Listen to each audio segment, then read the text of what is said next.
আপনার এমন বন্ধু থাকতে পারে অথবা কর্মস্থলে এমন মানুষ থাকতে পারে যারা সমস্যা সরাসরি সৃষ্টি করে না, তারা শুধু একটি বাক্য ছুড়ে দেয় এবং এরপর আগুন জ্বলে ওঠে, এরপর তারা সে স্থান ত্যাগ করে।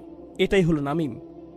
আর সে এখানে কিছুটা আগুন জ্বালায়, কিছুটা আগুন ওখানে, আর কিছুটা সেখানে। আমি এই মন্ত্রীর সাথে সাক্ষাৎ করব, আমি সেই রেস্টুরেন্টে গিয়ে অমুক রাজনীতিবিদের জন্য অপেক্ষা করব। ও, আপনি এখানে কি করছেন? আপনার সাথে সাক্ষাৎ হয়ে ভালো লাগলো। সে কিন্তু এতটা সময় ধরে অপেক্ষা করেছিল শুধু একটি বাক্য প্রয়োগ করার জন্য। অন্য কেউ বিষয়টা খেয়ালও করবে না, যেটা প্রচ্ছন্ন অপপ্রচার। তো একটি হলো হাম্মাজ, উন্মুক্ত আক্রমণ, ঠিক সেই তীরের মতো যা বিদ্ধ করে। আরেকটা হলো মাশা ইম বিনামিম, বিভিন্ন পক্ষের মাঝে উত্তেজনা সৃষ্টির জন্য ছোট ছোট বাক্য ছড়িয়ে ঘুরে বেড়ানো। এটা বেশ জঘন্য অপপ্রচারের কৌশল। যে এটা করছে সে তার কাজে বেশ দক্ষ। আর রসুল সাল্লাল্লাহু আলাইহি সাল্লাম যেহেতু অকপটভাবে তার দাওয়াতি কাজ করছেন, তার অগোচরে এই মানুষগুলোর নেটওয়ার্ক তার কাজকে নস্যাৎ করার চেষ্টায় রত, ফলে তার চিন্তিত হওয়ার কথা। আর আল্লাহ বলছেন, লা তুতি, এটা নিয়ে চিন্তা করবেন না। তারা যে খেলা খেলছে তা আমি আপনাকে বলে দিচ্ছি। ওয়ালা তুতি কুল্লা হাল্লাফিম মাহিন হাম্মাজিম মাশাইম বিনামিম। আর তাদের প্রকৃত অবস্থা আল্লাহ জানাচ্ছেন, মান্নাইল লিল খাইর মুতাদিন আথিম। তারা বলে বেড়ায় যে আমরা দেশের কল্যাণ কামনা করি, আমরা আমাদের জনগণের নিরাপত্তা নিশ্চিত করব, আমরা জাতীয় স্বার্থ রক্ষা করতে চাই। আল্লাহ বলেছেন এই মানুষগুলোই তারা যারা ভালো যে কোনো কিছুকে বাধাগ্রস্ত করে। মান্নাইল লিল খাইর। আর তারা নিজেদের গণ্ডির মধ্যে সকল আইন ভঙ্গ করে, মুতাদ। আর তারা প্রতিনিয়ত পাপের মধ্যে আছে, প্রতিনিয়ত অন্যায়ের মধ্যে রয়েছে। এরা হলো সবচেয়ে খারাপ ধরনের মানুষ। মান্নাইল লিল খাইর মুতাদিন আথিম। একই সাথে এটা বর্ণনা করছে যে এই লোকগুলোর মনে অন্য কারো প্রতি শুভকামনা থাকে না, বরং তারা কল্যাণের ক্ষেত্রে বাধা হয়ে দাঁড়ায়। তারা কোনো ধরনের কল্যাণের প্রসার ঘটতে দেয় না। আর এই সবগুলো উল্লেখ করে আল্লাহ বলছেন, উতুল্লিন বাদা যালিকা জানিম। আরবিতে উতলা হলো একটা জমি যা কেটে ফেলা হয়েছে অথবা খুঁড়ে ফেলা হয়েছে। আপনার উঠোনে যদি পুকুর তৈরির জন্য একটা গর্ত খুঁড়েন, তখন এক পাশে মাটি স্তূপ করে রাখা হয়। এখন এই যে মাটিগুলো জমির মাটি থেকে আলাদা করা হয়েছে, এটাই উতলা। একজন ব্যক্তি যে উতুল, সে নিজেকে অন্য সকলের চেয়ে আলাদা মনে করে। অন্য সকলে হলো কীটপতঙ্গ এবং পশু, কীটপতঙ্গ এবং পশু। অন্য সকলে হলো শুধু সংখ্যা এবং পরিসংখ্যান। গুরুত্বপূর্ণ বিষয় হলাম আমি এবং আমার আশেপাশের মানুষজন। এগুলোই গুরুত্বপূর্ণ। অন্য সকলের সাথে যা ঘটার ঘটবে। আর শেষ অংশে আল্লাহ বড় ধরনের একটা অপমান করেছেন, বাদা যালিকা জানিম। সর্বশেষ যে অপমান আল্লাহ করেছেন তা হলো এই সকল বৈশিষ্ট্য ছাড়াও সেই ব্যক্তিটি জানিম। আরবিতে জানাম হলো এমন ব্যক্তি যে দাবি করে যে সে একটি গোত্রের অন্তর্ভুক্ত, কিন্তু প্রকৃতপক্ষে সে সেই গোত্রের অন্তর্ভুক্ত নয়, অথবা সে অবৈধ সন্তান, অর্থাৎ বিবাহ বহির্ভূত সম্পর্ক থেকে যার জন্ম। এরকম ব্যক্তিকে তারা বলতো জানিম। ইদ্দা আন্নাহু মিন কওম লাইসা মিনহুম হাযা হুয়া জানিম। তো সে দাবি করছে যে সে একটি গোত্রের অন্তর্ভুক্ত, কিন্তু সে আসলে তা নয়। আল্লাহ এই শব্দটি ব্যবহার করে এই ব্যক্তিটিকে বর্ণনা করেছেন যার কোনো আনুগত্য নেই, এমনকি তার গোত্রের প্রতিও, এমনকি তার পরিবারের প্রতিও তার নিজে ছাড়া অন্য কারো প্রতি আনুগত্য নেই। সে চূড়ান্তভাবে নোংরা একজন রাজনীতিবিদ, বক্তব্যে খুবই পারদর্শী, অপপ্রচারে খুবই পারদর্শী, কৌশলে সিদ্ধহস্ত, কোনো কল্যাণের প্রসার রোধে প্রতিজ্ঞাবদ্ধ, আর নিজে ছাড়া অন্য সকলের প্রতি আনুগত্যহীন। উতুল্লিন বাদা যালিকা জানিম। এই সব কিছুর পরেও তার কেন প্রভাব রয়েছে? সে যদি এতই জঘন্য মানুষ হয়ে থাকে, এরকম মানুষের কেন প্রভাব রয়েছে? আনকানা যা মালিন ওয়া বানিন। তার অর্থ এবং লোকবল রয়েছে, এটাই তার আদর্শ, অর্থ সম্পদ। আর আগের দিনে বানিন হলো আপনার লোকবল, তারা হলো আপনার সহযোগী। গোত্রগত বিবেচনায় বানিন হলো আপনার সেনাবাহিনী। যেমন প্রাচীন সময়ে ইয়াকুব আলাইহিস সালামের সন্তানেরা নিজেদেরকে উসবাহ বলে আখ্যায়িত করেছিল, তাই না? নাহনু উসবাহ, কারণ তারা গৃহের সেনাবাহিনী, তারাই গৃহের নিরাপত্তা রক্ষী। আধুনিক সময়ে বানিন অর্থ শুধু এটা না যে আপনার সন্তান সন্ততি রয়েছে। আধুনিক সময়ে বানিন হলো আপনি সামরিক শক্তির অধিকারী, পারমাণবিক শক্তির অধিকারী, ট্যাঙ্কের অধিকারী, আয়রন ডোমের অধিকারী। এগুলো আপনার বানিন। আর আপনার অর্থসংস্থানকারী উৎসও রয়েছে। আনকানা দা মালিন ওয়া বানিন, শক্তির অধিকারী, অর্থের অধিকারী। অর্থ থাকলে সত্যও আপনার সাথে থাকবে। এটা আল্লাহর মূল্যায়ন সেই ধরনের মানুষ সম্পর্কে রসুল সাল্লাল্লাহু আলাইহি ওয়াসাল্লামকে যাদের মোকাবেলা করতে হবে। কিন্তু কোরআনের বিচক্ষণতা হলো আল্লাহ বলেননি যে উতবা ইবনে রাবিয়া থেকে সতর্ক থেকো, ওয়ালিদ ইবনে মুগিরা থেকে সতর্ক থাকো। না না না, কুল্লা হাল্লাফিম মাহিন। কুল্লা অর্থ এরকম প্রত্যেক ব্যক্তি থেকে যে এটা এটা এটা করে। আর সূরা কলামের শুরুতে এই বৈশিষ্ট্যগুলোর উল্লেখ করে আল্লাহ গোটা বিশ্বের মুসলিমদেরকে প্রস্তুত করেছেন নোংরা রাজনীতিবিদদের সম্পর্কে এবং তাদের নোংরা কৌশলগুলো সম্পর্কে, যা সামনে এসে তারা তাদের আনুগত্য প্রদর্শন করে, তাদের কোনো ধর্ম নেই একমাত্র অর্থ এবং ক্ষমতা ছাড়া। এছাড়া কোনো ধর্ম নেই। সেই প্রভাবের বশবর্তী হবেন না, নিজেদের অবস্থানে মজবুত থাকুন। এই বার্তাটি সূরার শুরুতে আল্লাহ রসুল সাল্লাল্লাহু আলাইহি সাল্লাম সম্পর্কে প্রদান করেছেন। শেষ একটি বিষয় আপনাদের বলবো যা অবাক করার মতো। কোরআন তখনও মক্কায় ছড়িয়ে পড়েনি। রসুল সাল্লাল্লাহু আলাইহি সাল্লামের উপর নাজিলকৃত প্রথম 5টি ওহীর একটি সম্ভবত সূরা কলাম। এটি একেবারে শুরুর দিকের প্রাথমিক ওহীগুলোর একটি। এটা থেকে মনে হয় যে তিনি ইতিমধ্যেই আদর্শিক লড়াইয়ে জড়িয়ে পড়েছেন, কিন্তু না। এখানে রসুল সাল্লাল্লাহু আলাইহি সাল্লামকে প্রস্তুত করা হচ্ছে, আর এখানে শত্রুদেরকেও জানান দেয়া হচ্ছে যে তোমরা মনে করেছো যে তোমরা যা করো তা ঘরের ভিতরেই আবদ্ধ থাকবে, আর এই সম্পর্কে আল্লাহ কিছু জানেন না। আল্লাহ জানেন এবং তিনি তার রসুলকেও জানিয়ে দিয়েছেন আল্লাহর কাছে গোপন কিছুই নেই, তোমরা প্রকাশিত হয়ে গিয়েছ। এই লোকগুলো সর্বোচ্চ চেষ্টা করে তাদের কৃতকর্ম গোপন রাখার জন্য। এজন্যই তারা হেল্প করতে থাকে, বারবার প্রতিজ্ঞা করতে থাকে। তাদের গোটা প্রচারণার উদ্দেশ্যই হলো তাদের কৃতকর্ম গোপন রাখা, নিজেদের হাতকে সরাসরি রক্তে রঞ্জিত না করা, জঘন্য কাজগুলো অন্য কাউকে দিয়ে করিয়ে নেয়া। এই জন্যই তারা নামিমাহ করে বেড়ায়। আর আল্লাহ কি করলেন? আল্লাহ তাদের প্রতি আঙ্গুলি নির্দেশ করে দেখিয়ে দিলেন। তিনি সকল আবরণ, সকল অপপ্রচার, সকল ধূম্রজাল দূর করে দিলেন, যার পেছনে তারা লুকিয়ে থাকত। এটাই আল্লাহর কিতাবের শক্তিমাত্রা, যে এটা শয়তান এবং শয়তানের বাহিনীর কৌশলকে এমনভাবে প্রকাশিত করে দেয় যা শুধু আল্লাহর পক্ষেই সম্ভব।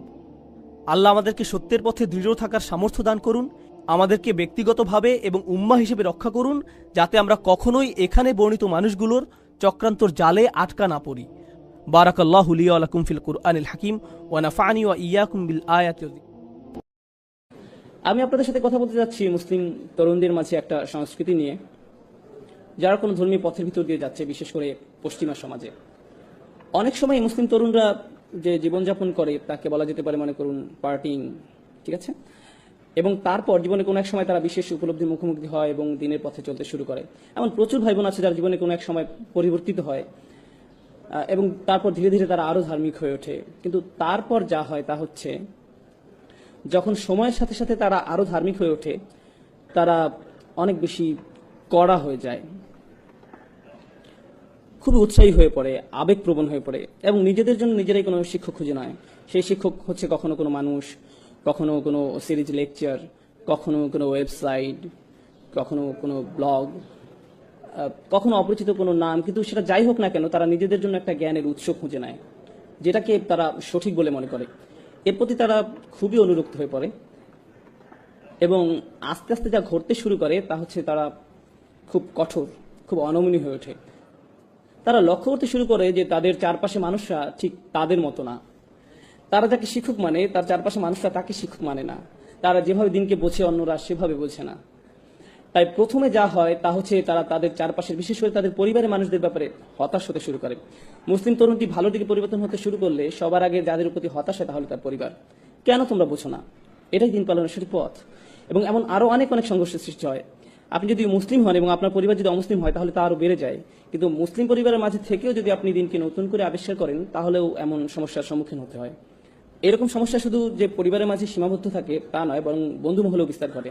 অনেক সময় এমন হয় যে আপনার দীর্ঘদিনের বন্ধু, কিন্তু সে কোনো ধর্মীয় পথের ভিতর দিয়ে যাচ্ছে না, বা হয়তো সে যাচ্ছে কিন্তু পথটা ঠিক আপনার মতো না, আপনার দিনের বুঝ হয়তো তার মতো না, অথবা কিছু বিষয় হয়তো তারা আপনার মতো এতটা কঠোর না, এবং এটা আপনার পক্ষে মেনে নেওয়া খুব কষ্টকর হয়ে যাচ্ছে। আপনি তখন তাদের প্রশ্ন মানে জর্জরিত করে তোলেন। যখন আপনি এমন মানুষদের সংস্পর্শে আসেন যারা দিনকে আপনার মতো করে দেখে না, তখন এটাকে কেন্দ্র করে আপনি তাদের বুঝিয়ে দেন যে তারা ভুল আর আপনি ঠিক।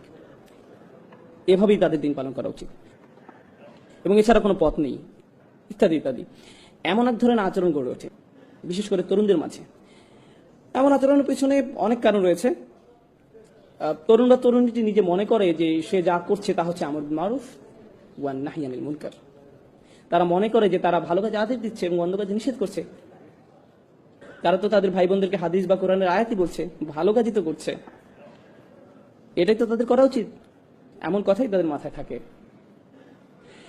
তারা যা বুঝতে পারে না তা হচ্ছে এখানে আরো একটা ব্যাপার ঘটছে, অন্য আরো কিছু ঘটছে। দিনের পথে আসার আগে আপনি হয়তো বন্ধু মহলের মনোযোগের কেন্দ্রবিন্দু ছিলেন, আপনি গুন্ডা মাস্তান যাই ছিলেন না কেন সকলের মধ্যমণি হয়ে থাকতেন।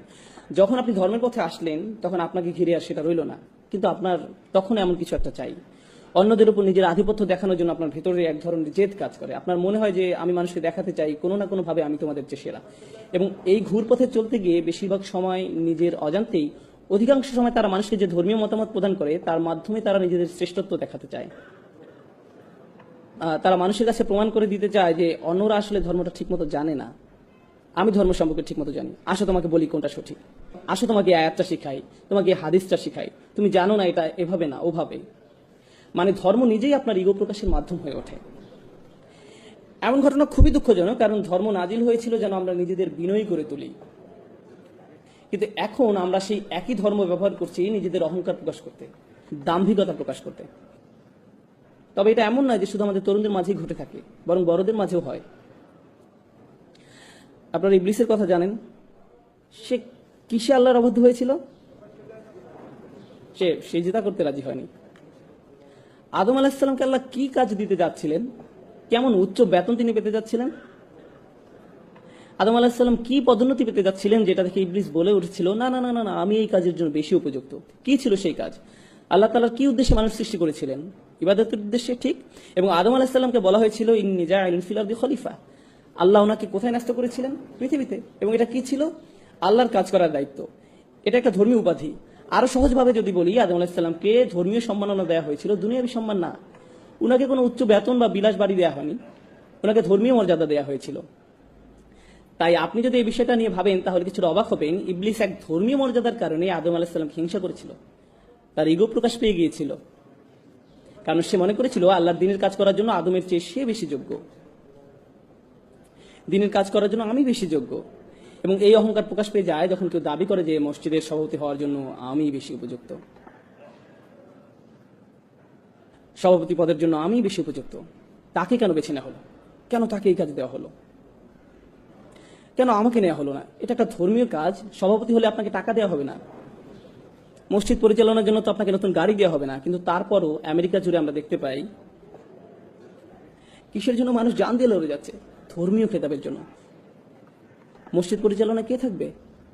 কার কথা শোনা হবে? কিন্তু কেন? এই রোগের সূচনা কোথায় হয়েছিল? সেই কাহিনী যথেষ্ট পুরানো। এই রোগের ভাইরাস ইবলিসের থেকে শুরু হয়েছিল।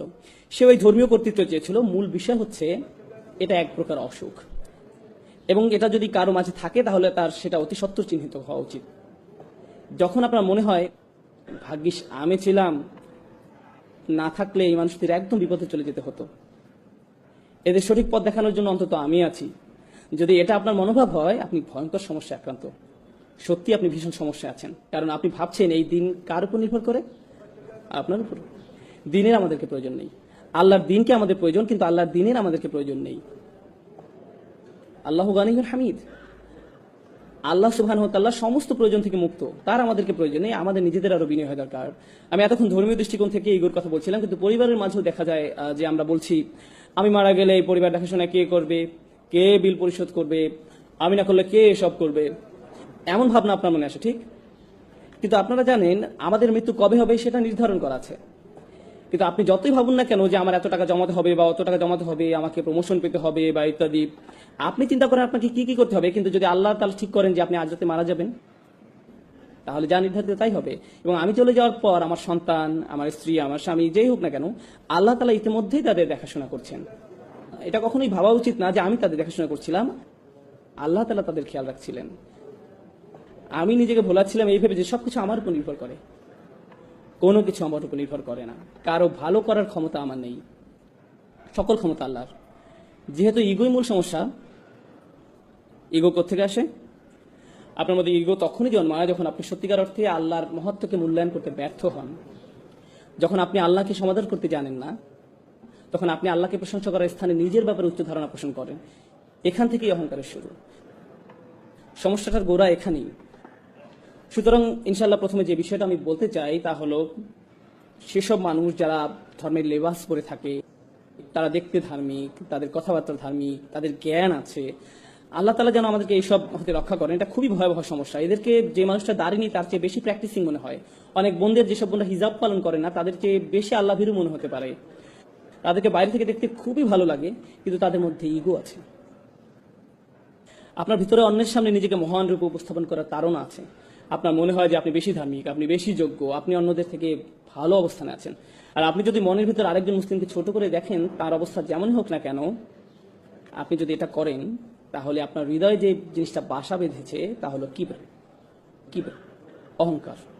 আর আমরা রাসূল সাল্লাল্লাহু আলাইহি সাল্লামের উপদেশ থেকে জানতে পারি যে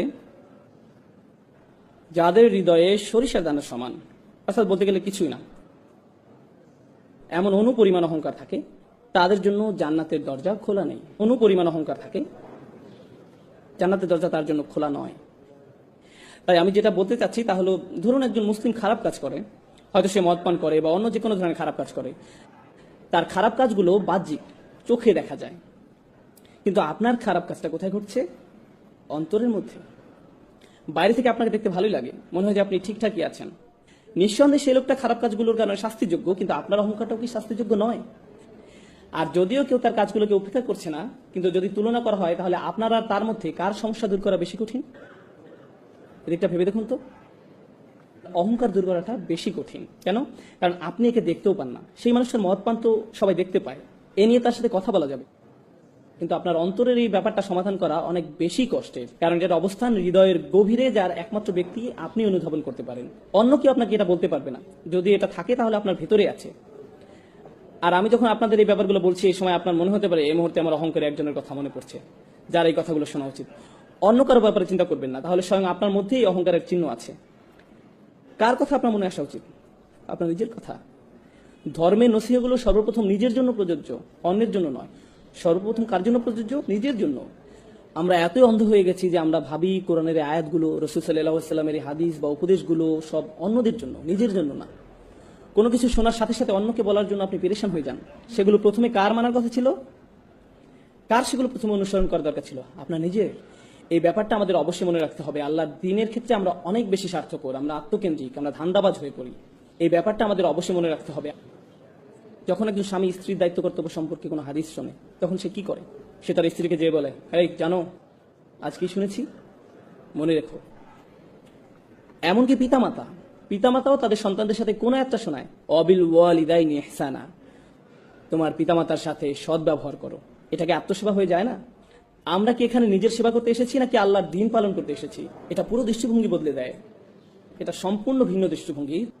তো এটি প্রথম সমস্যা যা আমি আপনাদের সামনে তুলে ধরতে চেয়েছিলাম। ইগো, যা কেবল আপনি উপলব্ধি করতে পারেন, আর কেউ আপনার জন্য তা করতে পারবে না। যদি আপনার অন্তরের মধ্যে ইগো থাকে, তাহলে বাইরে থেকে যতই ভালো দেখাক না কেন, তার কি মূল্য থাকবে?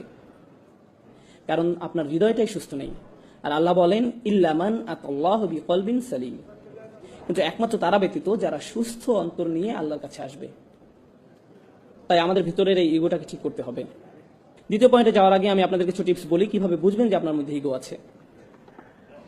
যদি কেউ আপনাকে কোনো বিষয়ে শুধরে দেয় আর আপনি খুবই অপমানিত বোধ করেন, আপনার যদি মনে হয় তুমি কিভাবে আমাকে এটা বলতে পারো, নিজেকে কি মনে করো, তার কি এমন যোগ্যতা আছে যে আমার ভুল ধরিয়ে দেয়, এটা যদি আপনার প্রথম প্রতিক্রিয়া হয়, তবে আপনার মধ্যে ইগো সমস্যা আছে। সেই লোকটা যদি ভুলও হয়ে থাকে, তার হয়তো সেটা বলা উচিত হয়নি, তারপরও আপনার প্রাথমিক প্রতিক্রিয়া এমন হবে না যে সে কে এটা আমাকে বলা, বরং আপনার প্রতিক্রিয়া হবে, হয়তো এই মন্তব্যের মধ্যে দিয়ে আল্লাহ আমার নিজের কোনো অনুচিত কাজের দিকে মনোযোগ দিতে বলছেন। আচ্ছা, এটা যদি 100% সত্য নয়, কিন্তু তার কথার মধ্যে সামান্য অংশ কি সত্য? এর মাঝে কি 1% সত্য, 0.5% সঠিক? তার কথার মধ্যে যতটুকু সত্য ততটুকুই আমি গ্রহণ করি। আমার নিজেকে বাঁচাতে হবে। সে কে আমাকে এগুলো বলার? নিজের মধ্যে এমন মানসিকতা গড়ে তুলবেন না। বাজে কথার মধ্যে থেকেও ভালোটুকু বের করে আনুন, আর বাকিটা বাদ দিন। যদি আপনার ভিতরে সব আলোচনা অংশ নেওয়ার তাড়না কাজ করে, যদি আপনার মনে হয় যে আলোচনার মধ্যে যে কোনো ভাবেই নিজের মতামত শোনাতেই হবে, আলোচনা শেষে আপনার মত গ্রহণ না করা হলে যদি আপনি খুবই অপমানিত বোধ করেন, হয়তো আপনি একটা মত দিয়েছেন, অন্যজন আরেকটা মত দিয়েছে, আর শেষে তার মতটাই গ্রহণ করা হয়েছে, আর তখন আপনি রাগান্বিত হয়ে সেখান থেকে চলে গেলেন, তাহলে আপনার ইগো প্রবলেম আছে। বিশেষ করে ধর্ম সম্পর্কিত কোনো ব্যাপারে হতে পারে, কোনো মসজিদে বসে কয়েকজন আলোচনা করছে যে তাদের কি করা উচিত এই ব্যাপারে, সেখানে আপনি আপনার মতামত দিলেন, সাথে অন্যরাও দিল, আর এই আলোচনা আল্লাহ সন্তুষ্টির জন্যই হচ্ছে, তাই না? আপনি মসজিদ বিষয়ে অথবা অন্য কোনো ব্যাপারে যে মতামতটা দিলেন, সেটা কাকে খুশি করার জন্য? আল্লাহকে খুশি করার জন্য। আপনি তো সেটা নিজের জন্য দেননি। দেখা যাক আমার মতে প্রাধান্য পায় কিনা, এটা তো আপনার লক্ষ্য ছিল না। আর যদি সেজন্যই দিয়ে থাকেন তাহলে আপনার চিন্তার মধ্যে সমস্যা আছে। তো আপনি যদি প্রকৃতপক্ষে আল্লাহর সন্তুষ্টির জন্য কোনো বিষয়ে আন্তরিক মতামত দেন, তাহলে ইতিমধ্যেই কি আপনার পক্ষে সব লেখা হয়নি?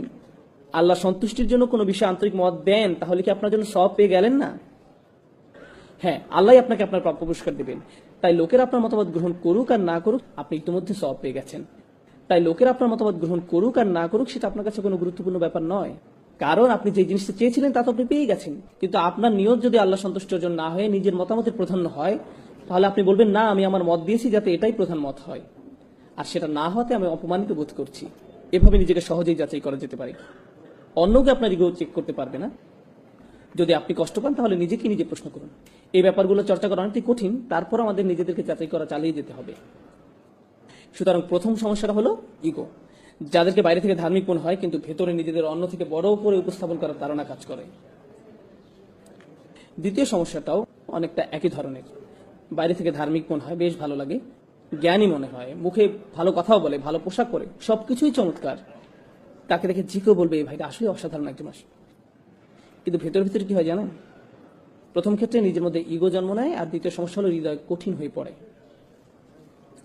তখন আল্লাহর কথা আপনাকে আর নাড়া দেয় না, কুরআন শুনেও আপনি কিছু অনুভব করেন না। অনেক দিন হয়ে গেছে আপনি সালাতে দাঁড়িয়ে কাঁদেন না, আপনার হৃদয়ে কোনো অনুভূতি ছুঁয়ে যায় না। আপনি নিয়মিত এগুলো শুনছেন, কিন্তু আপনার সবসময় মনে হয় আমি তো এগুলো আগে থেকেই জানি, আমার এসব শুনে লাভ নেই, এগুলো তো আমি অনেক আগেই শুনেছি, আমি জানি এরপর কি বলবেন। সালাতে দাঁড়িয়ে আপনি ভাবতে থাকেন ইমাম সাহেবের তেলাওয়াতটা আরো শুদ্ধ হতে পারতো, তার কলকলাটা আরো ভালো হতে পারতো, তিনি মতটা যথেষ্ট লম্বা করেন, গুন্নাটা, এসবই আপনার সালাতের মাঝে হচ্ছে। এটা কিসের লক্ষ্য জানেন? আপনার তাজবিদ ভালো, কিন্তু হৃদয় কঠিন। আল্লাহর কালামও কি আপনাকে নাড়া দেওয়ার জন্য যথেষ্ট নয়? সেগুলো শুনেও কি আপনার হৃদয় বিগলিত হয় না? আপনি কেবল সেগুলো কি অবচেতন মনেই শুনে যান? একদিকে আপনার ইলম বৃদ্ধি পাচ্ছে, লোকজনের সামনে আপনাকে খুবই ধার্মিক বলে মনে হচ্ছে, কিন্তু যে সময় একা থাকেন, যখন আর কেউ আপনাকে দেখতে পায় না, তখন আপনার ভিতরে খারাপ সত্তাটা বেরিয়ে আসে, যার কিছু আলাদা আচরণ আছে, যে কিছু গোপন কাজ করে। আপনি কখনো কল্পনাই করতে পারবেন না যে সে এরকম খারাপ কাজ করতে পারে। তার স্বাভাবিক চলাফেরা দেখে, মানুষের সাথে তার আচরণ দেখে আপনি ধারণাই করতে পারবেন না যে তারা নির্জনে এরূপ। কিন্তু তারা নির্জনে একদম ভিন্ন এক মানুষের রূপ নেয়, যাকে দেখে আপনিও চিনতে পারবেন না। তো সেই মানুষের ভেতরে একটা দানব বাস করছে, তার কিছু বাজে সমস্যা আছে, কিন্তু তাকে বাহ্যিক দিক থেকে দেখে একজন মহান ব্যক্তি মনে হয়। কেউ আপনার এই সমস্যা দূর করতে পারবে না, কারণ তারা জানেও না যে আপনার মধ্যে এমন একটা সমস্যা বিরাজ করছে। তাই প্রথম সমস্যা হলো ইগো, দ্বিতীয় সমস্যা হলো কঠিন হৃদয়। আর দুটোই আত্মিক সমস্যা, দুটোই হৃদয়জনিত সমস্যা। আর এই সমস্যাগুলো কেবল একজনই শনাক্ত করতে পারে। কে সে? আপনি নিজে। ইনশাআল্লাহ শেষের দিকে যে এই সমস্যাগুলো দূর করার জন্য কিছু টিপস নিয়ে আলোচনা করব। আমি দ্বিতীয় পয়েন্টটা গুছিয়ে আনতে চাই, হৃদয় কঠিন হয়ে পড়ার ব্যাপারে। আল্লাহ তাআলা বলেন, যে একটা আমি শুরুতে তিলাওয়াত করেছিলাম সূরা হাদীদ থেকে। আল্লাহ প্রথমে আহলে কিতাবদের সাথে পরে আমাদের সাথে কথা বলছেন। তিনি বলেন, আলাম ইয়ানিল্লাযিনা আমানু, মানুষদের মধ্যে যারা ইমানদার বলে নিজেদেরকে দাবি করে, আন তাকশা কুলুবুহুম লিযিকরিল্লাহ, তাদের জন্য আল্লাহর স্মরণে হৃদয় বিগলিত হওয়ার সময় আসেনি? তাদের হৃদয় সশ্রদ্ধ ভয়ে পূর্ণ হওয়া উচিত, তাদের হৃদয় হয়ে যাওয়া উচিত বিগলিত। যখন আপনার পেশি নরম আর দুর্বল হয়ে পড়ে, জানেন সেটা আসলে খুশ, তখন আপনাকে শক্তিহীন মনে হয়, আপনার মনে হয় কেউ আপনাকে বশীভূত করে ফেলেছে। আল্লাহ বলেছেন তাদের হৃদয় আল্লাহর ভয়ে, তাঁর কথা স্মরণ করে বশীভূত হয়ে পড়া উচিত। যারা বিশ্বাসী তাদের জন্য কি আল্লাহ স্মরণে হৃদয় গলে যাওয়ার সময় আসেনি? ওমা নাযালা মিনাল হক, এবং যে সত্য অবতীর্ণ হয়েছে তার কারণে। কি সেটা? কি সত্য অবতীর্ণ হয়েছে? আল কোরআন। এরপরে আল্লাহ একে একে বলছেন, ওয়ালা ইয়াকুনু কাল্লাযীনা উতুল কিতাবা মিন ক্বাবল, তোমরা তাদের মতো হয়ো না যাদেরকে পূর্বে কিতাব দেওয়া হয়েছিল। ফাতালা আলাইহিমুল আমাদ, এরপর একটা বড় সময় অতিক্রান্ত হয়ে গেছে। তার মানে তারা এই কিতাব ধারণ করেছিল দীর্ঘ সময়ের জন্য। যখন তারা এভাবে কিতাব ধারণ করেছিল, আপনারা জানেন যখন প্রথম ধর্মীয় অনুশাসন শুরু করেন তখন আপনি উত্তেজিত থাকেন। এই উত্তেজনা একসময় চলে যায়, যা থাকে তা হলো বহিরাবরণ। ফাকাসাদ কুলুবুহুম, এরপর যা ঘটে তা হলো অন্তর কঠিন হয়ে যায়। একটি দীর্ঘ সময় অতিক্রান্ত হওয়ার পর ধর্মীয় কার্য সম্পাদন একটা রুটিনে পরিণত হয়। এমন কিছু তারা করে যা শুধু করতে হয়, তারা এটা করছে কারণ এটা করতে তারা অভ্যস্ত। কিন্তু এটা আর এমন কিছু নয় যা তাদের হৃদয়কে আলোড়িত করে। তাদের হৃদয় কঠিন হয়ে গেছে। যখন আপনার অন্তর কঠিন হয়ে যায়, তখন কলুষিত হওয়ার ভয় আপনার জন্য খুব বেশি।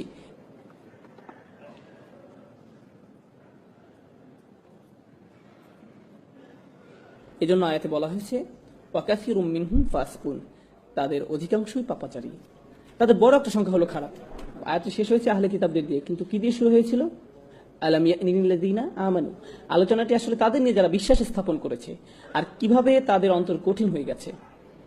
আর এটা যদি আপনার ভিতরে অনুভব করতে পারেন, কেউ আপনাকে বলে দিতে পারবে না, এটা কেউ আপনাকে বলে দিতে পারবে না। আমি আবার বলছি, আপনার জন্য এটা অনুমান করতে পারবে না। একমাত্র যে এটা ধরতে পারবে সে ব্যক্তি হলো আপনি নিজে, অন্য কেউ নয়। আপনি আল্লাহর সামনে কতটুকু বিনয়ী, আপনি অন্যদের সামনে কতটুকু বিনয়ী, এই বিষয়টা আপনাকে বলে দিতে পারবো না, আমি আপনাকে বলে দিতে পারবো না, একমাত্র আপনি বলতে পারবেন। আপনি যদি কখনো হতাশা ভোগেন, আপনি বুঝতে পারবেন যে আপনার অন্তর আসলে কঠিন হয়ে গেছে, আর আপনি নিজে এই সমস্যাটা আপনার মধ্যে বাড়তে দিয়েছেন। যখন কোনো ধর্মীয় ব্যক্তির উপস্থিতি খুবই ভীতিকর মনে হয়, কোনো দেখতে ধার্মিক লোক, তাকে দেখার সাথে সাথে আপনার মনে ভীতি তৈরি হয়, তাদের সাথে কথা বলতে আপনি আতঙ্কিত হন, তাদের আশপাশে যাওয়া আতঙ্কজনক হয় আপনার জন্য, আপনি আতঙ্কগ্রস্ত হয়ে পড়েন। অনেক সময় যেসব বোন হিজাব পরেন না, তারা হিজাব পর একজনকে আসতে দেখলে তারা রাস্তা ক্রস করে অন্যদিকে চলে যান, ওই যে হিজাব পুলিশ আসছে, এবং সে নিশ্চয়ই আমাকে এমন কিছু বলবে যে আমার মন খারাপ করে দিবে। এখন একদিকে এটা ভয়ের কারণ, অন্যদিকে কখনো এটা সত্যি। কিছু মানুষ রয়েছে যারা অন্যদের নিচু চোখে দেখে, তারা অন্যদের প্রতি মারাত্মক অধ্যত আচরণ করে। এখন আপনি আমাকে বলুন, কিছুদিন আগেও না আপনি পার্টি মাতিয়ে রাখতেন? যারা আপনার সাথে এইভাবে কথা বলে তাদের আপনি কিভাবে জবাব দেন? আপনি কি ভুলে গেছেন যে আপনি কোথা থেকে এসেছেন, আল্লাহ আপনাকে কোথায় নিয়ে এসেছে? কারণ মানুষ ভুলে যায় যে তারা কি ছিল আর আল্লাহ তাদের কোথায় এনেছেন। তারপর কয়েক বছর অতিক্রান্ত হওয়ার পর যখন তারা ভালো হয়ে যায়, তখন এমন কাউকে দেখলে তারা বলে আস্তাগফিরুল্লাহ, সে এমন কিভাবে হলো? আপনি কোথায় ছিলেন? এই লোককে দেখে তো আপনার শিক্ষা নেওয়া উচিত, আপনি তো ঠিক তার মতোই ছিলেন। আল্লাহর যে রহমত আপনার উপর বর্ষিত হয়েছে তা আপনার স্মরণ করা উচিত। কুনতুম আলা শাফা হুফরাতিন মিনান নার, আপনি দোজখের একেবারে প্রান্তে ছিলেন, ফাআনকাযাকুম মিনহা, তিনি আপনাকে রক্ষা করেছেন। আর সেই আয়াতে আল্লাহ বলছেন ফাআল্লাফা বাইনা কুলুবিকুম, তিনি তোমাদের অন্তরে ভালোবাসা সৃষ্টি করেছেন। আপনারা আপনাদের অন্তরসমূহের মাঝে যদি ভালোবাসা পেতে যান, তাহলে আপনাকে মনে রাখতে হবে যে আপনি নিজেও একদিন এই পথে ছিলেন, এবং আপনাকে সেখান থেকে রক্ষা করা হয়েছে। আপনাকে এজন্য রক্ষা করা হয়নি যে আপনি খুব স্মার্ট মানুষ, আপনি রক্ষা পাওয়ার যোগ্য। এটা আপনার প্রতি কার অনুগ্রহ ছিল? এটা আপনার প্রতি আল্লাহর অনুগ্রহ ছিল। কোন সাহস আপনি অন্যদের দিকে কিভাবে তাকান, কিভাবে এমন মন্তব্য করেন? এই দাম্ভিকতা জঘন্য ব্যাপার, এটা আপনার সকল ভালো কাজ ধ্বংস করে দিবে, সব ভালো কাজ ধুয়ে মুছে দিবে। অধিকাংশ ক্ষেত্রেই আমাদের যুবকরা যারা তীব্র বিতর্কে লিপ্ত হয়, যে কোনো বিষয় নিয়ে হতে পারে ধর্মতত্ত্বের বিষয়, হতে পারে ফিকের বিষয়, হতে পারে একটা সংগঠনের পদ নিয়ে, যে কোনো ব্যাপার নিয়ে হোক না কেন, আপনার জানের বিতর্কের মূল কারণ কি? ইগো। আসলে এটা আত্ম অহংকারের কারণে হয়ে থাকে। মানুষ স্কলারদের সম্পর্কে কথা বলে যেন তারা ক্রীড়াবিদকে নিয়ে কথা বলছে। ওই যে ওনার কথা আমার একদম পছন্দ হয় না, আমাকে মাফ করবেন, আপনি জানেন তিনি কত পরিশ্রম করেন আল্লাহর সন্তুষ্টির জন্য। যদি আপনি তার সাথে একমত নাও হন, প্রকৃত ব্যাপার হলো তিনি তার বাড়ি ত্যাগ করেছেন। তিনি যদি স্কলার নাও হন না কেন, তিনি বিশ্বের এক প্রান্ত থেকে আরেক প্রান্তে ভ্রমণ করেছেন শুধু জ্ঞান অর্জনের জন্য, রাতের পর রাত ব্যয় করেছেন প্রার্থনা করে, মুখস্থ করে, অধ্যয়ন করে। আর আপনি তার সম্বন্ধে এমন কি বা জানেন? তিনি কি বলছেন আমি পছন্দ করি না, আমার মনে হয় তিনি বিপদগামী। কোন সাহসে আপনি এটা বলেন? আপনি কি করেছেন? কিসে আপনার এমন অবস্থান নিয়ে যায় যে আপনি তার সম্বন্ধে এমন মন্তব্য করেন? আপনি যে কোনো মুসলিমের সাথে দ্বিমত পোষণ করতে পারেন, আপনার সাথে তার মতামত নাই মিলতে পারে, এক্ষেত্রে তাদের প্রতি আপনার প্রথম দৃষ্টিভঙ্গিটা কেমন হওয়া উচিত? আপনার কি এমন রায় দেওয়া উচিত যে তারা জাহান্নামের পথে? যদি আপনি সত্যিই তাদের ব্যাপারে উদ্বিগ্ন হয়ে থাকেন, সত্যিই তাদের ব্যাপার নিয়ে চিন্তিত হয়ে থাকেন, তাহলে তাদের এই সমস্যা নিয়ে আপনি অন্য কারোর সাথে কথা বলবেন না। আপনি কার সাথে কথা বলবেন? তাদের সাথেই কথা বলবেন। আপনি সরাসরি তাদের সাথেই কথা বলবেন যদি আপনার মাঝে আন্তরিকতা থেকে থাকে। তাহলে আপনি আপনার উৎকণ্ঠার কথা অন্য কারো কাছে বলবেন না। অন্যথায় আপনার মাঝে আন্তরিকতার অভাব পরিলক্ষিত হয়। এর ফলে বোঝা যায় যে আপনার মাঝে ইগো আছে। আপনার নিজ দলের প্রতি আপনি পক্ষপাতিত্ব দেখাচ্ছেন, নিজ মতের পক্ষে দাঁড়িয়েছেন, বা অন্য সম্পর্কে আপনি যা তা বলছেন। এটা অপরিপক্ক, এটা দাম্ভিকতা, আত্মহংকারমূলক। এটা তাই যদি আমাদের অবস্থা এই পর্যায়ে এসে পৌঁছে, তাহলে আমাদের মধ্যে প্রতিষেধক প্রয়োজন। সর্বপ্রথম প্রতিষেধক হলো আশা হারিয়ে যায়নি। সুবহানাল্লাহ। পরবর্তী আয়াতে আল্লাহ চমৎকার করে বলছেন, ইয়ালামু, তোমরা জেনে রাখো, আন্নাল্লাহা ইউহয়িল আরদা বা'দা মাউতিহা, অবশ্যই আল্লাহ ভূভাগকে তার মৃত্যুর পর পুনরুজ্জীবিত করেন। পূর্ববর্তী আয়াতে আল্লাহ অন্তরসমূহ সম্পর্কে কথা বলেছিলেন, আর এখন তিনি কি বিষয়ে কথা বলছেন? ভূপৃষ্ঠকে জীবন দেওয়া সম্পর্কে। আল্লাহ আপনাদের বলছেন যে যেভাবে আল্লাহ পৃথিবী পৃষ্ঠকে জীবন দান করতে পারেন মৃত্যুর পরে, ঠিক সেভাবে আল্লাহ আপনার অন্তরকেও জীবন দান করতে পারেন। আপনার অন্তর পুনরায় কোমল হতে পারে। আমরা অলৌকিক নিদর্শনাবলী প্রকাশ করেছি যাতে তোমরা বুঝতে পারো। বুঝতে পেরেছেন? আপনার জন্য আশা রয়েছে। আপনি আপনার অন্তরকে পরিষ্কার করে নিতে পারেন, এটা সম্ভব। আল্লাহ যদি শুষ্ক জমিনে প্রাণের সঞ্চার করতে পারেন, তিনি আপনার অন্তরকেও পুনরায় জীবিত করতে পারেন। এখন চিকিৎসার ব্যাপারে আলোচনা করা যাক। এই চিকিৎসা কি? আপনি আপনার ইগো সমস্যার সমাধান কিভাবে করবেন? প্রথম যে বড় বিষয়টি আপনার অন্তর পরিষ্কার করতে সহায়তা করবে তা হলো আল্লাহর স্মরণ। প্রথমে এই বিষয়টি আপনাকে আয়ত্ত করতে হবে। কত ঘন ঘন আপনি আল্লাহকে স্মরণ করেন। আল্লাহকে স্মরণ করা মানে শুধু এইসব কথা বলা নয় যে সুবহানাল্লাহ, আলহামদুলিল্লাহ, আল্লাহু আকবার, লা ইলাহা ইল্লাল্লাহ, এগুলো উচ্চারণ করাই নয়। নিশ্চয়ই এগুলো খুবই গুরুত্বপূর্ণ জিকির, যা আমরা রাসূল সাল্লাল্লাহু আলাইহি ওয়াসাল্লামের সুন্নাহ থেকে জানতে পারি। কিন্তু এই জিকিরগুলো যদি চিন্তাহীন হয়, আপনি যদি এগুলোর অর্থ বা মহত্ব না বুঝেন, এগুলো নিয়ে চিন্তা ভাবনা না করেন, তাহলে এটা জিকির নয়। এতে শুধুমাত্র মুখস্থটা আরেকবার রিভিশন দেওয়া হয়। আলহামদুলিল্লাহ অর্থ হলো সকল কৃতিত্ব, সুনাম, প্রশংসা আল্লাহর জন্য। আল্লাহকে সবকিছুর জন্য প্রশংসা করতে হবে এবং ধন্যবাদ দিতে হবে। ধরুন কখনো আপনার একটা খারাপ দিন গেল, আপনি কি বলবেন? আলহামদুলিল্লাহ। আমি শুধু আল্লাহকে ধন্যবাদ দিই না, তার প্রশংসাও করি। যাই এখন ঘটছে তা অবশ্যই ভালো, এবং এটা এত ভালো যে আমি এর জন্য তার কৃতজ্ঞতা প্রকাশ করি। আর আমি শুধু তার কৃতজ্ঞতা প্রকাশ করি না, আমি তার প্রশংসাও করি। কি দারুণ কাজ তিনি করেছেন। আপনি সমস্যায় পড়া সত্ত্বেও বলেন আলহামদুলিল্লাহ। যখন আপনি এর অর্থ বুঝে বলবেন, তখন এটা অন্য কিছু। এখন আপনি আসলেই আল্লাহকে স্মরণ করছেন। আল্লাহর এই প্রশংসা, আল্লাহকে কৃতিত্ব দিয়ে আপনাকে আপনার নিজ সম্পর্কে শিক্ষা দেয়। কি শিক্ষা দেয়? যখনই কোনো ভালো কাজ আপনি মনে করেন যে আপনি করেছেন, আপনার কি করা উচিত? আলহামদুলিল্লাহ বলা উচিত। আপনি আসলে কাকেই কাজের কৃতিত্ব দিচ্ছেন? আল্লাহকে। আপনি কোনো বক্তব্য দেওয়ার পর হয়তো কেউ এসে আপনাকে বলে, ভাই দারুণ বক্তব্য দিলেন, আপনি হেসে বলেন আলহামদুলিল্লাহ, আমি জানি ভালো হয়েছে। তাহলে এই আলহামদুলিল্লাহ আসলে আলহামদুলিল্লাহ নয়। এভাবে বলার মাধ্যমে আপনি আপনার নিজের প্রশংসাই করলেন। প্রশংসা পেলে কিভাবে অস্বস্তিতে পড়তে হয় আপনাকে তা শিখতে হবে। প্রশংসা আপনার মাঝে যেন বিনয় নিয়ে আসে। আল্লাহকে কৃতিত্ব দেওয়ার ক্ষেত্রে আপনাকে দ্রুত হতে হবে এবং একই সাথে নিজেকে বিনম্র করতে হবে। ভাই আপনি জানেন না, আপনার এভাবে বলা ঠিক নয়। আমি আসলে কিরকম তা আমি জানি না, আল্লাহ জানেন, শুধুই আল্লাহ জানেন। আপনার প্রশংসা আমার দরকার নেই, আমার দরকার আপনার দোয়া। আমি চাই না আপনি প্রশংসা করুন, বরং আমি খুবই ভালো এটা আপনি আমাকে বলার দরকার নেই। না, আমি আপনার কাছ থেকে এটা শুনতেও চাই না। এটা আসলে আমাকে সাহায্য করে না, এটা আমার ক্ষতি করে। কারণ কেউ যখন আমার প্রশংসা করে, তখন এটা আমার মাঝে কি জাগিয়ে তোলে? আমার ইগো। আর এটা মানুষের জীবনের সবচেয়ে ভয়ঙ্কর সমস্যা। তাই কেউ অন্য কারো প্রশংসা করার মাধ্যমে তার উপকার করছে না। আর নম্রতা সম্পর্কে শেষ যে বিষয়টি আমি আপনাদের সাথে শেয়ার করতে চাই, সেটা হলো যখন কেউ আপনাকে বাজে কথা বলে বা আপনাকে অপমান করে, এটা আসলে আপনাকে বিনয়ী করতে সাহায্য করে। তারা হয়তো আপনার প্রতি একটা অনুগ্রহ করলো, তারা মনে করতে পারে যে তারা আপনাকে ছোট করতে পেরেছে, কিন্তু এটা হয়তো আল্লাহর তরফ থেকে আপনার জন্য একটা মেসেজ বা একটা উপহার। এর মাধ্যমে আল্লাহ আপনাকে নম্রতা উপহার দিলেন। এই জন্য ইবনে তাইমিয়া রাহমাতুল্লাহ আলাইহি বলতেন, যখন কেউ আমাকে কষ্ট দেয়, আমি মনে করি এটা আল্লাহর পক্ষ থেকে উপহার। তিনি আমাকে নম্রতা শিক্ষা দিচ্ছেন। সুবহানাল্লাহ। এটা একটা ব্যতিক্রম উদাহরণ। এরপর মানুষের উপকার করা শিখুন, শুধুমাত্র আল্লাহর সন্তুষ্টির জন্য। অনেক সময় কেউ কেউ সাধ্যের অতিরিক্ত করে ফেলে। ধার্মিকদের প্রতি এটাই আমার শেষ বক্তব্য, বিশেষ করে তরুণদের জন্য। তারা অনেক কর্মকাণ্ডে অংশ নেয়, তারা সংগঠনে অংশ নেয়, তারা দলে যোগদান করে, তারা মসজিদে যোগদান করে, তারা বিভিন্ন অনুষ্ঠানে যায়, তারা সবসময় কর্মঠ থাকে, তারা ডান বাম করতেই থাকে। এরপর কি ঘটে জানে? তারা ইচ্ছা শক্তি হারিয়ে ফেলে, তারা পুরোপুরি ক্লান্ত হয়ে যায়। যখন তারা পুরোপুরি ক্লান্ত হয়ে যায়, এরপর তারা কখনোই আগের অবস্থায় ফিরে আসতে পারে না। ভারসাম্য রাখুন, ধীরে ধীরে অগ্রসর হন।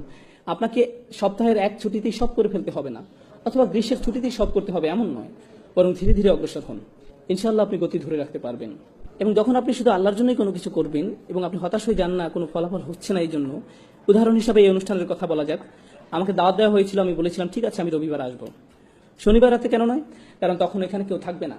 জানেন আমার প্রথম মতামত কি ছিল? তো কি হয়েছে? আমি আপনাদের জন্য এখানে আসছি না। আমি কেন আসছি? আর বড় কোনো কারণ আছে। আপনারা আমাকে কিছু দিচ্ছেন না, কে দিচ্ছেন? আল্লাহ। ঠিক তাই এখানে একজন থাকুক, 100 জন থাকুক, আর কেউ না থাকুক, আমি কি আমার বিনিময়ে পাবো? যদি আমার নিয়ত ঠিক থাকে, আমি পেয়েছি। যদি আমার নিয়ত ঠিক থেকে থাকে। আপনি কেন এখানে এসেছেন? কারণ আপনার বন্ধু আপনাকে আসতে বলেছে, কারণ আপনাকে আসতে জোর করা হয়েছে, কারণ আপনার গাড়ি এখনো ছাড়ছে না, তাই আপনি এখানে আটকে গেছেন, এই জন্য? তাহলে আপনি কিছু অর্জন করতে পারলেন না।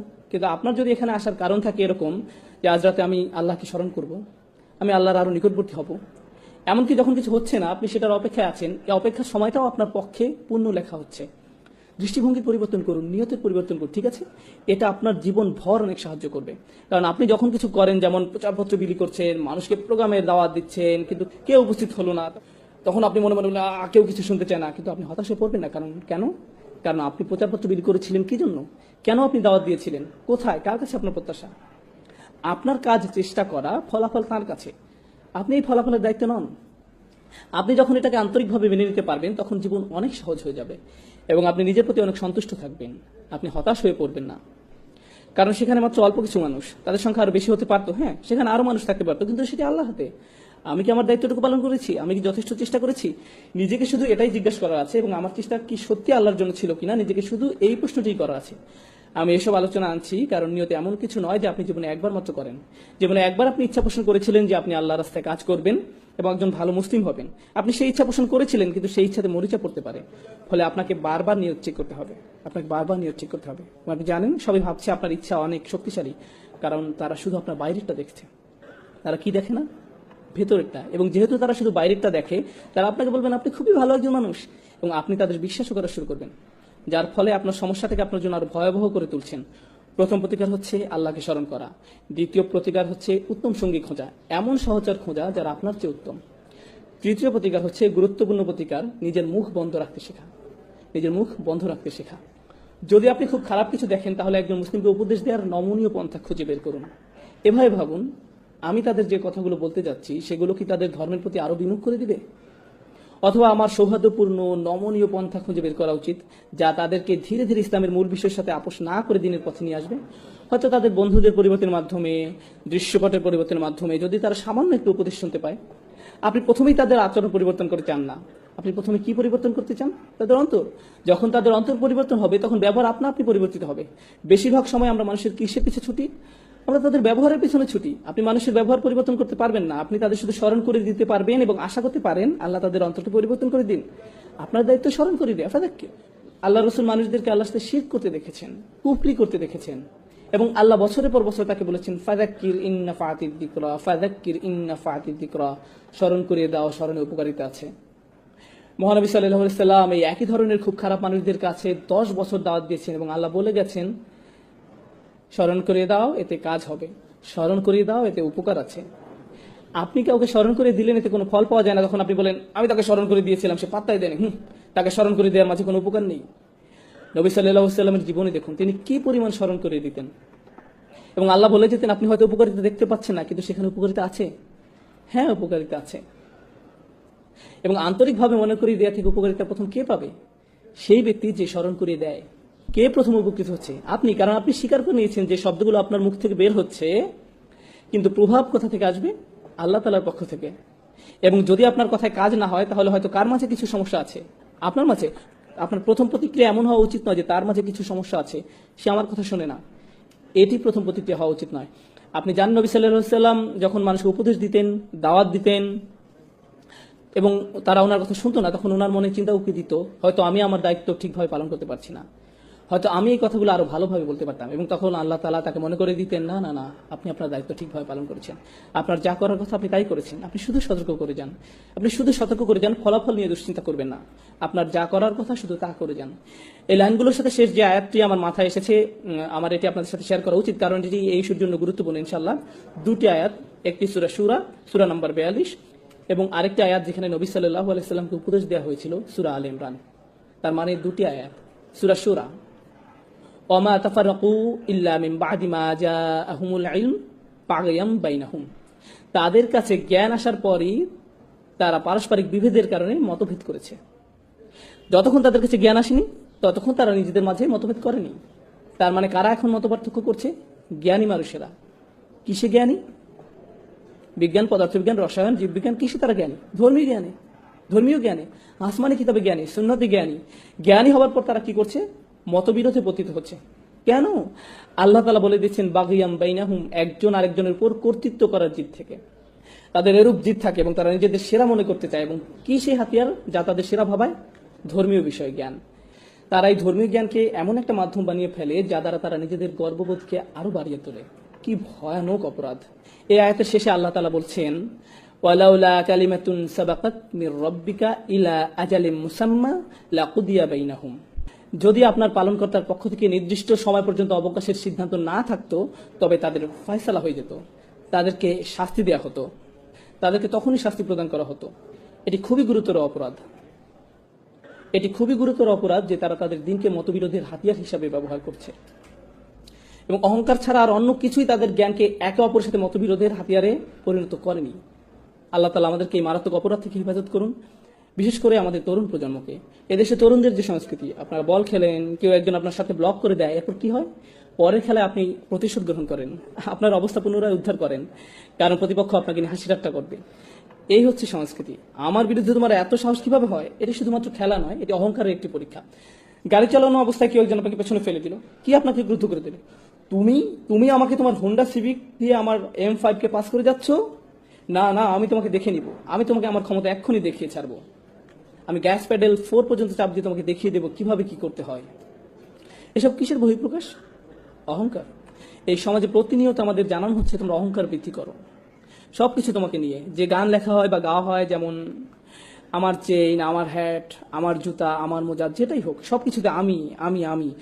তুমি আমাকে ছুঁতে পারবে না, আমার দিকে তাকাতে পারবে না, আমার চোখের দিকে তাকাবে না, আমি তোমার এই করব, এরপর আমি এই করব। এসবের মানে কি? এসব কি তাৎপর্য বহন করে? অহংকার। নিজের মধ্যে অহংকার উস্কে দেয়, নিজের উপাসনা করা। এটা ঠিক তাই, আসলে এই ইগো আত্মপূজার দিকে ধাবিত করে। এবং এই দিন শুধুমাত্র তাদের জন্য একটি দিন যারা আল্লাহর সামনে নিজেকে নত করে দেয়। তার মানে এই আয়াতটি খুব খুব গুরুত্বপূর্ণ। সূরা আল ইমরান এর শেষ আয়াত। বিশেষ করে যারা নেতৃত্বস্থানীয় অবস্থানে আছেন, আপনাদের মাঝে যাদেরকে অন্যরা অনুসরণ করে, যারা জানে অথবা এমনকি ভাবে যে সে অন্যদের চেয়ে বেশি জানে, আল্লাহ রাসূল সাল্লাল্লাহু আলাইহি সাল্লামকে বলছেন, ফাবিমা রাহমাতিম মিনাল্লাহি লিনতা লাহুম ওয়া লাউ কুনতা ফাযযান গালিযাল কলব লানফাদ্দু মিন হাওলিক। আল্লাহর বিশেষ দয়া ও অনুগ্রহের কারণে আপনি নবী সাল্লাল্লাহু আলাইহি সাল্লাম সাহাবীদের প্রতি কোমল। ওয়া লাউ কুনতা ফাযযান গালিযাল কলব, যদি আপনি তাদের প্রতি শক্ত হতেন, কঠোর হৃদয়ের হতেন, অনমনীয় হতেন, জিদ করতেন, এমনকি যদি তাদের সাথে কথা বলার সময় কিছু পরিমাণ কঠোরতা প্রদর্শন করতেন, লানফাদ্দু মিন হাওলিক, তারা আপনার থেকে দূরে সরে যেত। তারা কারা? সাহাবারা। আপনার থেকে দূরে পালিয়ে যেত। আপনি কে? রাসূল সাল্লাল্লাহু আলাইহি ওয়াসাল্লাম। চিন্তা করতে পারেন, সাহাবারা রাসূল সাল্লাল্লাহু আলাইহি ওয়াসাল্লাম থেকে দূরে পালিয়ে যেত। আল্লাহ বলেননি আপনি যদি সত্যের পথে না ডাকেন তাহলে তারা পালিয়ে যাবে। আপনি যদি তাদের কোরআন শিক্ষা দেওয়া বন্ধ করে দেন তাহলে তারা পালিয়ে যাবে। আপনি যদি ওহী প্রকাশ না করেন তাহলে তারা পালিয়ে যাবে। রাসূল সাল্লাল্লাহু আলাইহি ওয়াসাল্লাম কি করলে তারা পালিয়ে যাবে? তিনি এখনো কোরআন শিক্ষা দিচ্ছেন, এখনো সত্যের সন্ধান দিচ্ছেন, সবকিছুই ঠিক আছে। শুধুমাত্র কি পরিবর্তনের কথা এই আয়াতে বলা হয়েছে? যা তাদেরকে দূরে সরিয়ে দিবে। যদি তিনি সাহাবীদের প্রতি কঠোর হন, কঠিন হন, এতটুকুই যথেষ্ট, তারা দূরে সরে যাবে। সুবহানাল্লাহ, কি দারুণ শিক্ষা আল্লাহ দিচ্ছেন। আল্লাহ কি দারুণ শিক্ষা রাসূল সাল্লাল্লাহু আলাইহি ওয়াসাল্লাম দিচ্ছেন। সর্বোৎকৃষ্ট নেতার প্রতি যদি এই শিক্ষা হয়, তাহলে কি আপনার মনে হয় না যে এটি আমাদের জন্য বেশি প্রযোজ্য? এটি অবশ্যই প্রযোজ্য। যদি আপনি কোনো নেতৃস্থানীয় অবস্থানে থাকেন, যদি আপনাদেরকে হাত ওঠাতে বলি, হাত ওঠানোর দরকার নেই, কথার কথা। আমি যদি হাত দেখাতে বলতাম, আপনারা কয়জন নেতৃস্থানীয় আছেন? আপনি জানেন, আপনাদের প্রত্যেকের হাত ওঠানো উচিত। আপনারা প্রত্যেকেই নেতৃস্থানীয় লোক। আপনাদের সবার সে অবস্থান আছে যেখান থেকে আপনারা অন্য কাউকে উপদেশ দিতে পারেন, এবং এটি খুবই ভালো। কিন্তু আপনি কিভাবে উপদেশ দিবেন? বিশেষ করে যদি তারা মুসলিম হয়, তাদেরকে ধর্ম থেকে আরো দূরে সরিয়ে নিয়ে যাওয়ার পরিবর্তে আরো ধৈর্যশীল হন। আমি বলছি না কাউকে ভুল কিছু করতে দেখলে তা মেনে নিবেন। যদি হারাম কিছু করতে দেখেন তাহলে বলবেন, দেখুন আমি জানি এটি হারাম, আমি আসলে আপনার জন্য উদ্বিগ্ন। এটি বিভিন্নভাবে বলা যায়। এই কাজটি করাতে দোজখে যাবে তুমি জানো, এটা একভাবে বলা। নিজের কাজের জন্য তোমার লজ্জিত হওয়া উচিত, এটা বলার একটা ধরন। ভাই আমি সত্যি তোমার জন্য উদ্বিগ্ন, সিরিয়াসলি তুমি জানো ওটা খারাপ, আর আমি তোমাকে ভালোবাসি। তুমি কেন এটা করছো? তোমার কোনো সাহায্য লাগবে? আসলে কেন বন্ধ করছো না? এটা বন্ধ করো, আসো এটা নিয়ে আলোচনা করি আন্তরিকতার সাথে। আন্তরিকতা এটা দেখানো যায় না, তবে প্রকাশ করা যায়। এতে প্রকাশ পায় আপনি আন্তরিক নাকি শুধু ওদের প্রতি আপনার মন্তব্য প্রকাশ করতে চান বা তাদের ছোট করতে চান। এখানে পার্থক্য আছে। আপনি মানুষের সাথে কিভাবে বলেন তার মধ্যে পার্থক্য আছে। আদিল্লাতিন আলাল মুমিনিন, তারা মুসলমানদের প্রতি বিনম্র আচরণ করে। কোরআনে এভাবে বলা আছে, কিন্তু আপনি কিভাবে জানবেন আপনি আন্তরিক কিনা? এই আয়াতে এটা বলা আছে। এরপরে আমরা শেষ করব। ফাআফু আনহুম ওয়াস্তাগফির লাহুম ওয়াশাওিরহুম ফিল আমর, কাজেই আপনি তাদের ক্ষমা করে দিন, তাদের জন্য মাগফিরাত কামনা করুন এবং কাজে কর্মে তাদের সাথে পরামর্শ করুন। তাদের ভুলের পর আপনি তাদের প্রতি সহনশীল যদি তারা ভুল করে ফেলে। প্রথম কাজ, তাদের মমতার সাথে ক্ষমা করে দিন। ফাআফু আনহুম। এরপর আল্লাহ সুবহানাহু ওয়া তাআলার কাছে ক্ষমা প্রার্থনা করুন। আল্লাহর কাছে ক্ষমা প্রার্থনা মানে এই নয়, ধরুন কোনো ভাই কিছু করলো আর আপনি বললেন, এই যাই হোক আল্লাহ তাআলা তোমাকে ক্ষমা করে দিক। এটা ফাস্তাগফির লাহুম নয়। আপনি কখন তাদের জন্য আল্লাহর কাছে ক্ষমা চাইবেন? যখন আপনি নিজের জন্য আল্লাহর কাছে ক্ষমা চাইছেন, নির্জনে। নির্জনে প্রার্থনার মানে কি? আন্তরিকতা। ওটা আন্তরিক, অকৃত্রিম। সবার সামনে যদি বলেন, ভাই তুমি অনেক ভুলের মধ্যে আছো, আল্লাহ তাআলা তোমাকে ক্ষমা করুন, আমি তোমার জন্য দোয়া করব, আয়াতে এটা বলা হয়নি। ওটা আসলে কিসের প্রকাশ? দম্ভ, অহংকার। তাদের জন্য আন্তরিকভাবে নির্জনে দোয়া করুন, ফাস্তাগফির লাহুম। আর ওরা যাতে বোঝে যে আপনি ওদেরকে ভদ্র মানুষ মনে করেন, ওয়াশাওিরহুম ফিল আমর, তাদের সাথে পরামর্শ করুন, তাদের মতামত গ্রহণ করুন, তাদের মতামত জানতে চান, তাদেরকে ভদ্র মানুষ হিসাবে গণ্য করুন। রাসূল সাল্লাল্লাহু আলাইহি ওয়াসাল্লামের কারোর সাথে পরামর্শ করার প্রয়োজন ছিল না। ওনার কাছে যা নাজিল হতো ওহী, সে অনুযায়ী উনি সিদ্ধান্ত দিতে পারতেন। কিন্তু আল্লাহ সুবহানাহু ওয়া তাআলা ওনাকে সিদ্ধান্ত গ্রহণে অন্যদের সাথে পরামর্শ করার আদেশ দিয়েছেন। কেন? যাতে তারা অনুভব করে কি সংযুক্ত, সম্মানিত। এটা একজন নেতার চারিত্রিক বৈশিষ্ট্য হওয়া উচিত। উনি তার অধীনে যারা ছিল তাদেরকে বুঝতে দিয়েছেন যে তারাও সম্মানিত। ওয়াশাওয়িরহুম ফিল আমর, এবং কাজে কর্মে তাদের সাথে পরামর্শ করুন। ফাইদা আযমতা ফাতাওয়াক্কাল আলাল্লাহ, যখন আপনি কোনো সিদ্ধান্ত নেন আল্লাহ তাআলার উপর বিশ্বাস রাখুন, কারণ আপনার সিদ্ধান্তই সাফল্যের চাবিকাঠি নয়। সব সাফল্যের মূলে আছেন আল্লাহ সুবহানাহু ওয়া তাআলা। ইন্নাল্লাহা ইউহিব্বুল মুতাওয়াক্কিলিন, আল্লাহ তার উপর নির্ভরকারীদের ভালোবাসেন। আল্লাহ আমাদেরকে আমাদের চেয়েও ভালো মানুষদের সঙ্গ দান করুন, যেন আমরা আমাদের অহংবোধ নিয়ন্ত্রণ করতে পারি। আল্লাহ সুবহানাহু ওয়া তাআলা আমাদের এই তৌফিক দিন যেন আমরা আমাদের আশেপাশে মানুষদের সদুপদেশ দিতে পারি। যারা বলে লা ইলাহা ইল্লাল্লাহ, যারা আমাদের সাথে এই চমৎকার কালেমায় বিশ্বাস করে, তারা আমাদের রক্তের সম্পর্কের আত্মীয়ের থেকেও অনেক বেশি ভালোবাসার দাবি রাখেন। লা ইলাহা ইল্লাল্লাহ আমাদের রক্তের বন্ধন থেকেও বেশি কাছের করে দেয়। আমরা যেন সব মুসলিমদের সাথে সেই রকমের ভালোবাসা এবং সহমর্মিতা অনুভব করতে পারি, আন্তরিকতা তাদের প্রতি প্রকাশ করতে পারি। আল্লাহ আমাদেরকে সেই তৌফিক দান করুন, আমিন। ভালো উপদেশ যাদের প্রয়োজন তাদের অন্তরে যেন তা প্রবেশ করতে পারে, আল্লাহ সেই তৌফিক দান করুন। আল্লাহ সুবহানাহু ওয়া তাআলা আমাদের উপদেশ গ্রহণ করার ক্ষমতা দিন, আমরা যেন এর সবটুকু ভালো গ্রহণ করতে সমর্থ হই, এবং উপদেশ যেন আমাদের অহংবোধ বাড়িয়ে তোলার কোনো মাধ্যম না হয়ে ওঠে। আল্লাহ আমাদেরকে তার সামনে বিনম্র রাখুন, আমাদের অতীত ভুলগুলো ক্ষমা করে দিন, আমরা যেন প্রতিনিয়ত আমাদের অন্তঃকরণকে পরিশুদ্ধ করি। আল্লাহ আমাদেরকে সেই তৌফিক দান করুন, আমিন।